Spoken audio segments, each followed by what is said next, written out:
बिस्मिल्लाहिर्रहमानिर्रहीम अस्सलाम वालेकुम। यूटीवी ग्लोबल के नाज़रीन, मैं हूं आपका मेज़बान अमानुल्लाह कायम खानी। उम्मीद करता हूं कि आप सब खैर वाफियत से होंगे। नाज़रीन इकराम, आज बहुत अहम अपडेट के साथ आप सबके सामने जो है वो हाजिर हुआ हूँ। गुज़िश्ता जो 1-2 दिन पहले एक प्रेस कॉन्फ्रेंस मैंने अपने चैनल पर रिलीज़ की थी, जो कि चौधरी सरवर ने की थी। अब चौधरी सरवर का जो है, मैंने वहाँ पे एक सवाल किया था कि आपने जो है तहरीक लब्बैक पाकिस्तान की क़यादत के पास गए थे, उनसे कोई इत्तेहाद के हवाले से या किसी भी हवाले से कोई मुलाकात हुई थी? तो चौधरी सरवर ने जो है वो सबसे पहले मुझे मना कर दिया और कहा कि मैं आज तक जो है तहरीक लब्बैक पाकिस्तान के किसी बंदे से मिला ही नहीं हूँ, किसी से मिला ही नहीं हूँ। आप सबसे पहले जो है ये वीडियो क्लिप सुना, फिर उसके बाद मैं वो जो सबूत लेके हाजिर हुआ आज चौधरी सरवर के हवाले से, जो कि चौधरी सरवर तहरीक लब्बैक पाकिस्तान की क़यादत से मिला और क्या क्या मामला आगे तय पाए वो भी मैं आपको बताता हूँ। पहले आप ये क्लिप सुने। मेरा बड़ा अहम क्वेश्चन आपसे, किस सियासी जमात से आपका इत्तेहाद होने जा रहा है? क्योंकि पीछे जो है वो खबरें गर्दिश कर रही थी कि चौधरी सरवर साहब जो है वो तहरीक लब्बैक पाकिस्तान की क़यादत से भी मुलाकातें कर चुके हैं। इस बारे में क्या कहेंगे? नहीं, पहली बात तो यह है कि मेरी कोई तहरीक लब्बैक की क़यादत से कभी भी मीटिंग जो है वो नहीं हुई है। लेकिन एक बात ज़रूर है कि मैं ज़ाती तौर पे समझता हूँ कि पाकिस्तान के जो मसाइल हैं उसमें प्रपोर्शन रिप्रेजेंटेशन जो है, मैं समझता हूँ कि उससे इस मुल्क में जो है जो सियासत में गंद पड़ गया है, ये सफाई हो सकती है। और मिराज खालिद साहब ने आज से बहुत डेकेड्स पहले कहा था कि पाकिस्तान में प्रोपोर्शनल रिप्रेजेंटेशन चाहिए। तो उस हवाले से जो भी जमात होगी इसके हक में या कंसेंसस होगा, डिबेट होगी, तो उसके बारे में सोचा जा सकता है। तो नाज़रीन इकराम, आपने एक क्लिप सुना, इसके अंदर चौधरी सरवर साहब ने जो है डायरेक्ट कह दिया कि मैं जी किसी भी तहरीक लब्बैक पाकिस्तान की क़यादत से नहीं मिला और ना ही मेरी आज तक मुलाकात हुई है। जबकि मैंने अगर सवाल किया तो ज़ाहिरी बात है मैं पूरे रेफरेंस के साथ बात कर रहा था, पूरे ऑथेंटिक सबूत थे मेरे पास जिसकी वजह से मैं बात कर रहा था। लेकिन चूँकि अब चौधरी सरवर साहब जो हैं वो पहले जो है आपके सामने जो है कभी पीटीआई का मज़ा चख रहे हैं, अब जो है हमें जो इन्होंने बुलाया था प्रेस कॉन्फ्रेंस के लिए, हमें बुलाया कहाँ था? पीपल्स पार्टी के सेक्रेटेरिएट में बुलाया था, जहाँ पे जाके जो है वो कुछ ऐलानात करने वाले थे। ये भी मैं आपको बताने वाला हूँ कि इस वक्त जो है वो लिफाफा सहाफ़ी कौन कौन चल रहे हैं और किस किस हलके में चल रहे हैं, ये भी आपको बताने वाला हूँ। किस किस पार्टी ने जो है वो लिफाफे सहाफ़ी खरीद लिए हुए हैं। मैं डायरेक्ट और खुल के बात करूँगा, मुझे किसी का कोई डर नहीं है, मुझे किसी किस्म का कोई खौफ नहीं है कि कौन मेरा क्या करने वाला है। मैं जो है वो दीन रसूल सल्लल्लाहु अलैहि वसल्लम के लिए जो सदा बुलंद करता हूँ, तो अल्हम्दुलिल्लाह जाने जो हैं वो हमने पहले ही अपनी हथेली पे रखी हुई हैं और वो जाने जो हैं वो इज़्ज़त रसूल पे हमेशा कुर्बान होती रहेंगी। देखें यहाँ पे जो एक तस्वीर जो अभी मैं स्क्रीन के ऊपर शो करने लगा हूँ, ये आप चेक करें जी। ये जी सैयद नज़ीर शाह साहब हैं, जो कि साबका अमीर लाहौर हैं तहरीक लब्बैक पाकिस्तान के। सैयद नज़ीर शाह साहब, इनके पास जो है तहरीक लब्बैक पाकिस्तान की, चूँकि क़यादत में से थे, अमीर थे लाहौर के ज़िला के, तो चौधरी सरवर ने इनसे मुलाकात की और इनसे जो आगे जो खबरें गर्दिश कर रही थी कि जी इत्तेहाद के हवाले से या कोई सीटें जो हैं वो आपस में एडजस्टमेंट के हवाले से इन्होंने कोशिशें की, तो ये मैं आप सबके सामने सबूत लेके आया हूँ कि चौधरी सरवर ने मुलाकातें की थी तहरीक लब्बैक पाकिस्तान की क़यादत से।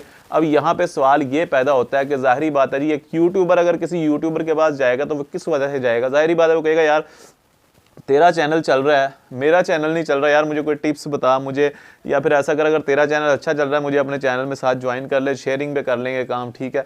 या अगर आप किसी बिजनेसमैन के पास जाते हैं, उसे कहते हैं यार आपका बिजनेस बड़ा अच्छा चल रहा है, मैं आपके बिजनेस में इन्वेस्टमेंट करना चाहता हूँ, तो आप जो है ताकि हम मिलकर जो है इस काम को मजीद आगे बढ़ा सकें। अब चौधरी सरवर साहब तहरीक लब्बैक पाकिस्तान के पास क्यों गए? मेरा सवाल ये है कि एक सियासतदान दूसरी सियासी जमात के अंदर क्यों जाता है, ये मेरा आप लोगों से सवाल है। आप कमेंट सेक्शन में बताना। ज़ाहिरी बात है ये इस जमात जो है तहरीक लब्बैक पाकिस्तान, इस जमात के ऊपर कोई दाग नहीं है, कोई धब्बा नहीं है, क्योंकि ये वो जमात है जो कि अल्लामा खादम रिजवी साहब जो हैं जिन्होंने इस जमात को परवान चढ़ाया फैज़ाबाद से लेके, और तमाम तर मामलात आपने तमाम तर सख्त मुश्किल दौर देखे, यतीम खाना सानिहा तक देखा, मुश्किल से मुश्किल वक्त जो है वो गुजारे और जेलें काटी और अजियतें बर्दाश्त की, और सारी दुनिया जानती है कि ये जमात जो है एक दिन इनकलाब ज़रूर लाएगी।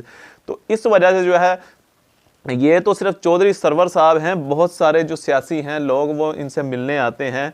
तो मैं जो है मियां महमूद रशीद साहब भी मिलने आए थे, आप सबके सामने है, बहुत बड़े बड़े सियासतदान आते हैं, लेकिन वो सारे सियासतदान इस रिजवी आस्थाने पे किस लिए आते हैं कि किसी तरह जो है इनका वोट बैंक हमारे साथ शामिल हो जाए। तो जनाब इनका वोट बैंक कभी आपके साथ शामिल नहीं हो सका, क्योंकि साथ रिजवी साहब जो हैं वो ऑलरेडी ये बता चुके हुए हैं कि तहरीक लब्बैक पाकिस्तान का जो नज़रिया है नामूस रसालत पे पहरा देना, अगर उस नज़रिए पे आप हमारे साथ चल सकते हैं तो हम आपके साथ चलने को तैयार हैं। तो ज़ाहरी बात है ये जो सियासी पुराने सियासी हैं, ये जब इमरान खान साहब ने इक़्तिदार में आना था तो जनाब कहते थे ये फैज़ाबाद वाले जो हैं ये तो माशाल्लाह आशिक़ रसूल हैं, और ये जो कभी गोलड़ा शरीफ जाते थे जी हम तो लब्बैक या रसूलल्लाह कहने वाले हैं, तो फिर जब वक्त आया तो वक्त के फ़िरौन भी बने और आज जेलें भी काट रहे हैं। वो सारा कुछ मकाफ़ात अमल भी हो रहा है जो अल्लामा खादिम रिज़वी साहब की ज़ुबान से निकला था। तो भाईजान कहने का मकसद ये है कि इस जमात के पास ही क्यों आते हैं, क्योंकि ये लोग बिकने वाले नहीं है, झुकने वाले नहीं, और सब जानते हैं कि एक दिन ये इनकलाब ज़रूर आएगा।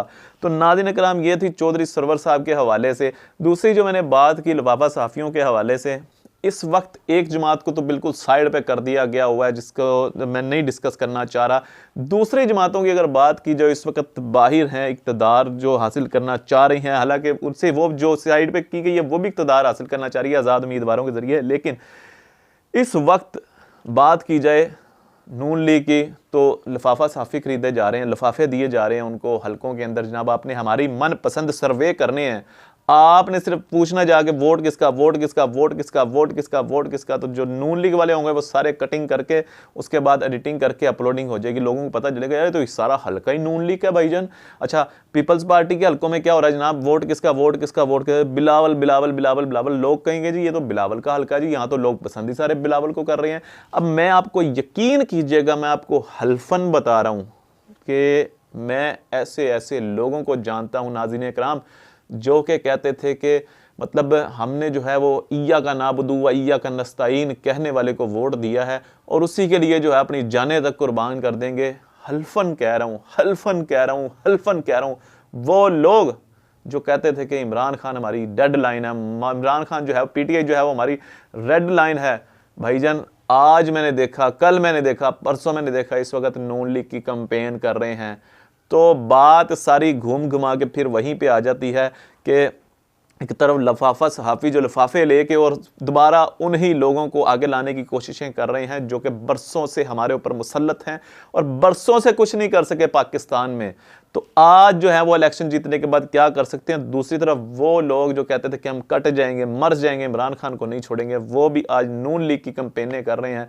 मैं यहाँ पे नाम नहीं लेना चाहता, यकीन करें मैं बहुत सारे लोगों को जानता हूँ जो कि इस वक्त नून लीग की कैंपेन कर रहे हैं और जो कि पीटीआई के बड़े जो हैं वो एक्टिव कारकुन भी, ओहदेदारान भी हैं इस वक्त। लेकिन बात करने का सिर्फ मकसद ये है कि निज़ाम जो गंदा हुआ है उसको दोबारा रिवाइज़ करने के लिए वही लोग कभी नून में आते हैं, कभी पीटीआई में आते हैं, कभी पीटीआई में आते हैं, कभी नून में आते हैं, कभी पीपल्स पार्टी में जाते हैं, कभी इस्तेकाम पाकिस्तान पार्टी में आते हैं, कभी एमक्यूएम में आते हैं, कभी कहीं आते हैं। निज़ाम को जो है ना वो गंदा करने का इन्होंने ना ठेका उठाया हुआ है। इस निज़ाम को ठीक करने के लिए वाहिद जमात है तहरीक लब्बैक पाकिस्तान। मैंने देखा है जो कि इस निज़ाम को ठीक करने के लिए अपनी जानों के नजराने भी पेश कर चुकी हुई है, जो कि मौत का खौफ भुला के जो है इस वक्त निज़ाम मुस्तफ़ा सल्लल्लाहु अलैहि वसल्लम को और दीन रसूल सल्लल्लाहु अलैहि वसल्लम को तख्त पे लाना चाहती है। नाज़रीन इकराम तो आप भी कमेंट सेक्शन में बताइएगा चौधरी सरवर साहब का जो है एक फेक जो प्रोपेगेंडा और एक झूठ जो आप सबके सामने बेनकाब के इस हवाले से आप क्या कहना चाहते हैं। कमेंट सेक्शन में अपनी कीमती राय का इजहार कीजिएगा। अपने मेज़बान अमानुल्लाह कायम खानी को दीजिएगा इजाज़त। अल्लाह निगहबान।